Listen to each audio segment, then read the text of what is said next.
Route du commerce international, le podcast.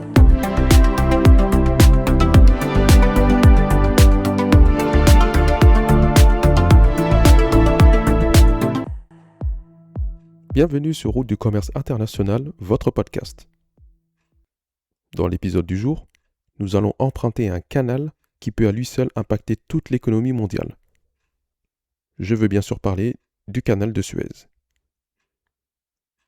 Pour la petite histoire, c'est le Français Ferdinand de Lesseps qui a su concrétiser ce projet pharaonique de relier un jour la mer Rouge à la Méditerranée.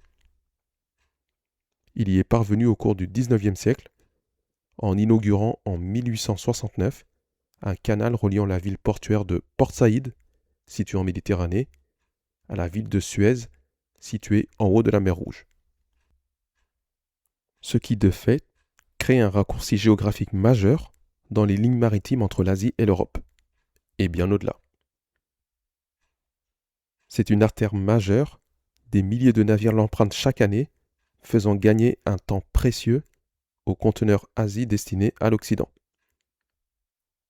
Cette grande prouesse permet désormais aux navires de ne plus avoir à contourner tout le continent africain par le cap de Bonne-Espérance. Imaginez les milliers de kilomètres économisés par les navires. C'est significatif.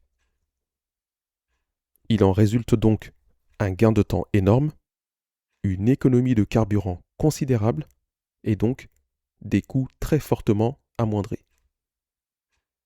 Toutefois, le canal représente un point de tension important. En effet, il est exposé tout d'abord à des situations de blocage pouvant très rapidement créer un goulot d'étranglement. S'il se bloque, tout se bloque. Et cela s'est déjà produit. Vous vous souvenez peut-être du navire Ever Given qui, en 2021, s'est échoué dans le canal, en obstruant le passage. Ce qui a contribué à bloquer le passage pendant 6 jours interminables qui ont paralysé le commerce mondial. Avec pour conséquence des centaines de navires immobilisés, des retards en cascade et une hausse des coûts. De plus, le canal ne fonctionne pas comme une route simple. En effet, les navires circulent en convoi avec des passages planifiés à une allure précise et contrôlée.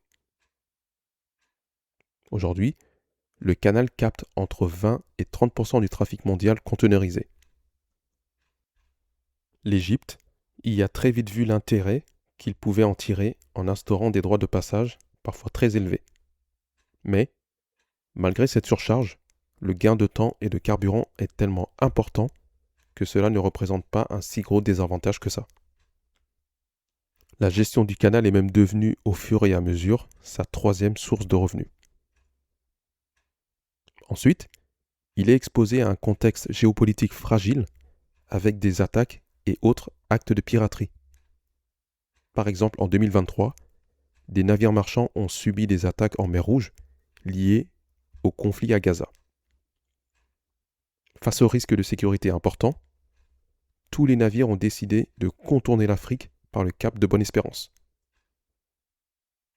En conclusion, le canal de Suez est un point clé permettant la liaison rapide de l'Asie à l'Occident. Il est devenu un raccourci vital permettant un gain de temps important et non négligeable. Toutefois, il s'agit d'un passage soumis à une fragilité géopolitique et géographique qui demeure constante.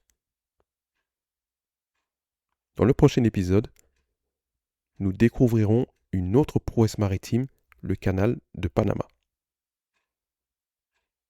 À bientôt sur Route du commerce international, le podcast.